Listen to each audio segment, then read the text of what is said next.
somos reavivados por la palabra del Señor que vive y permanece para siempre. Y es con esta expectativa y al mismo tiempo con esta necesidad que nos acercamos diariamente a la palabra del Señor para ser reavivados. Reavivados por su palabra es una cita diaria con Dios y con el mensaje de las Sagradas Escrituras. Hoy nos detenemos en el capítulo 47 del libro de Ezequiel. Pero antes de leer, vamos a pedir a Dios que nos bendiga. Querido Padre, al meditar en tu palabra, por favor asístenos con tu Espíritu. Lo pedimos con necesidad, también con gratitud. En el nombre de Jesús. Amén. En el capítulo 47 de Ezequiel nos encontramos con un hombre, es decir, con un ángel, que está guiando a Ezequiel en un recorrido para transmitirle un mensaje. El hombre me trajo de vuelta a la entrada del templo y vi que brotaba agua por debajo del umbral en dirección al oriente, que es hacia donde da la fachada del templo. El agua corría por la parte baja del lado derecho del templo, al sur del altar. Un templo, un altar y algo así como un río. El agua corría por la parte baja del lado derecho del templo, al sur del altar. Y vi que las aguas fluían del lado sur. Si nosotros continuamos leyendo, el versículo 3, el hombre salió hacia el oriente con una cuerda en la mano, midió 500 metros y me hizo cruzar el agua, la cual me llegaba a los tobillos. Después midió 500 metros, me hizo cruzar el agua que ahora me llegaba a las rodillas. Y así, después el agua le llegó a la cintura. Y después el agua ya se convirtió en un río que yo no podía cruzar, dice el versículo 5. Había crecido tanto que solo se podía cruzar a nado. En el versículo 6, ese ángel entonces le pregunta, ¿lo has visto, hijo de hombre? Enseguida me hizo volver a la orilla del río, y al llegar vi que en sus márgenes había muchos árboles. Y allí me dijo, estas aguas fluyen hacia la región oriental, descienden hasta el Arabá y van a dar al mar Muerto. Cuando desembocan en ese mar, las aguas se vuelven dulces. Por donde corra este río, todo ser viviente que en él se mueva vivirá. Habrá peces en abundancia, porque el agua de este río transformará el agua salada en agua dulce, y todo lo que se mueva en sus aguas vivirá. Versículo 10. Junto al río se detendrán los pescadores, desde Engadi hasta Eneglayín, porque allí habrá lugar para secar sus redes. Los peces serán tan variados y numerosos como en el mar Mediterráneo. Sus pantanos y marismas no tendrán agua dulce, sino que quedarán como salinas. Junto a las orillas del río crecerá toda clase de árboles frutales. Sus hojas no se marchitarán, siempre tendrán frutos. Cada mes darán frutos nuevos, porque el agua que los riega sale del templo. Sus frutos servirán de alimento y sus hojas serán medicinales. Un templo, un altar, un trono, un río. Y ese río que sale del trono, que sale del altar, hará que todo tenga vida. Habrá peces variados y numerosos. Habrá plantas, habrá flores, habrá frutos, habrá vida. Todo será abundante, todo será maravilloso. Aguas que las aguas de ese río, lo que toquen, lo hará valioso y lo hará vivo. Este vocabulario nos transporta a San Juan, capítulo 7, cuando dice que en el último día de la fiesta Jesús se paró y dijo, yo soy el agua viva. El que tenga sed, venga a mí y beba. Y de su interior correrán ríos de agua viva.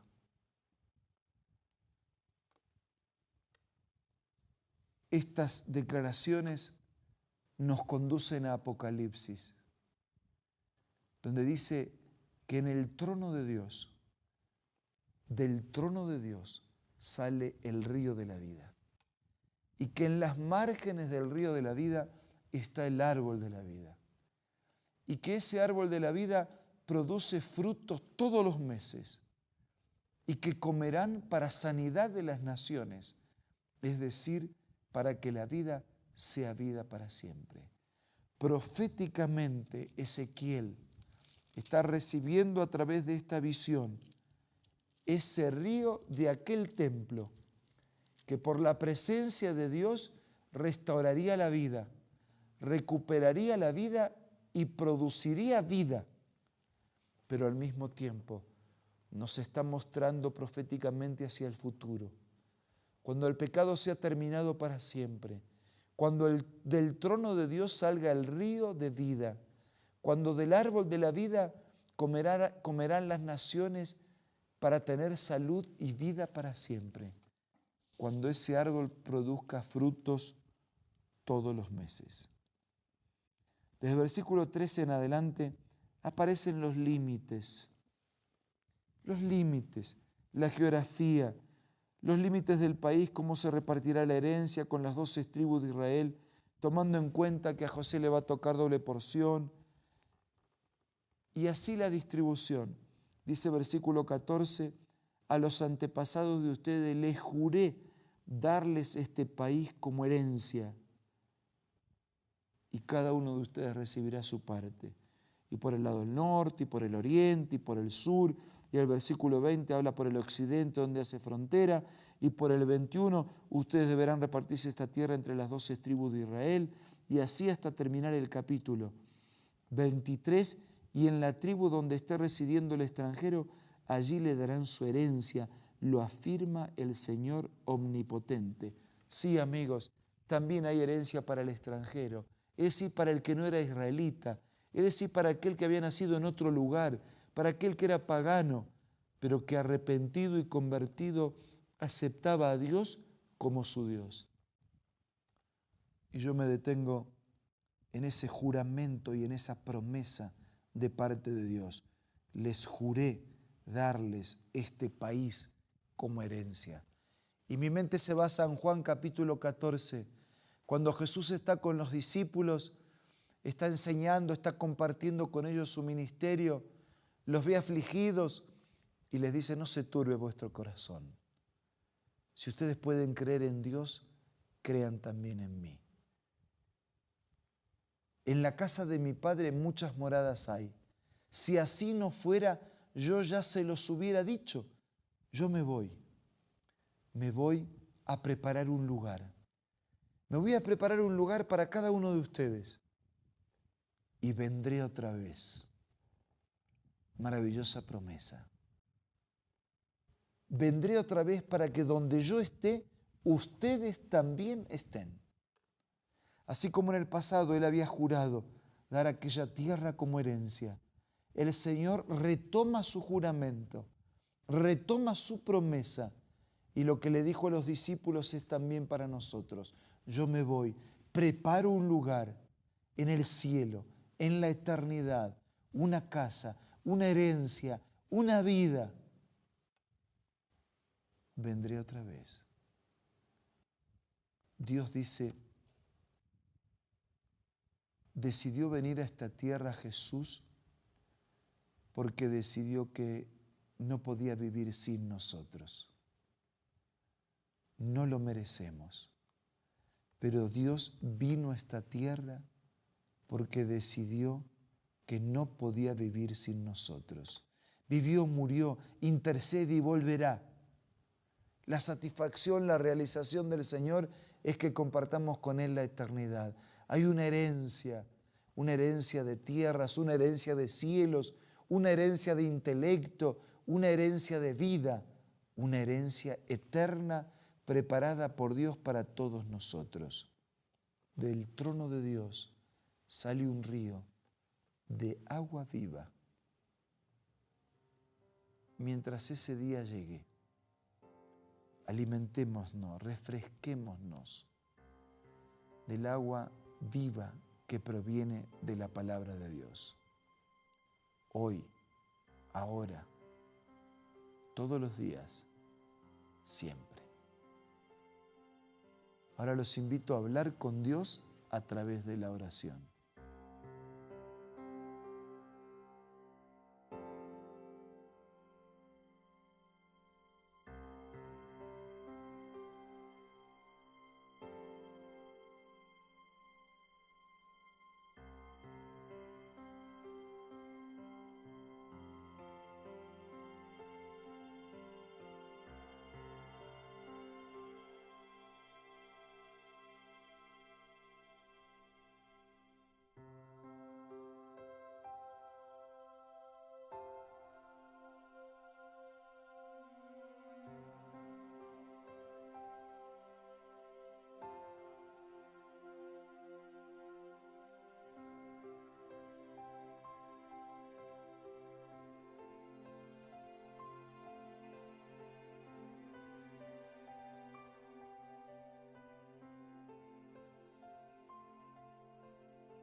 Padre nuestro que estás en los cielos, gracias Señor por tus promesas.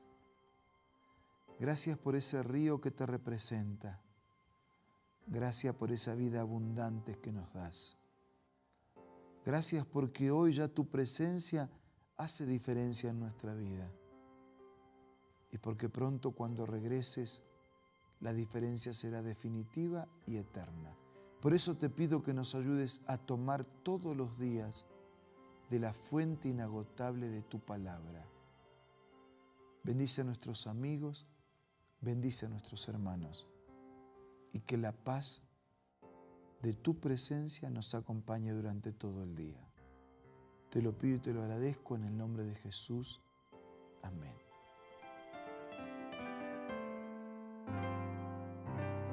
La Biblia, la palabra de Dios, es una carta donde nuestro Creador expresa su amor hacia la humanidad. Es una recopilación de textos que en un principio eran documentos separados, escritos por varias personas, todas ellas inspiradas por Dios. Primero en hebreo, arameo y griego durante un periodo muy dilatado y después reunidos para formar la Biblia cristiana. Está dividida en dos grandes secciones, el Antiguo Testamento con 39 libros y el Nuevo Testamento con 27. En la Biblia se desarrolla la historia de la salvación de Dios al hombre. En toda ella hay una línea conectora que une todo, Jesucristo. Es el personaje principal de la Biblia y el cual trae la revelación definitiva de Dios. Es considerada también el manual de nuestro fabricante. Es vital tener este ejemplar en casa y descubrir su valioso mensaje. Busca también en tu App Store o Play Store y encontrarás varias opciones. No olvides descargar también el aplicativo Reavivados por su palabra y sigue la secuencia de su lectura. La Biblia es la palabra de Dios. Muchas gracias amigos por acompañarnos. Fue muy bueno estar juntos hoy. Y si Dios quiere, esperamos también estar mañana. Un abrazo para cada uno de ustedes. Dios los bendiga.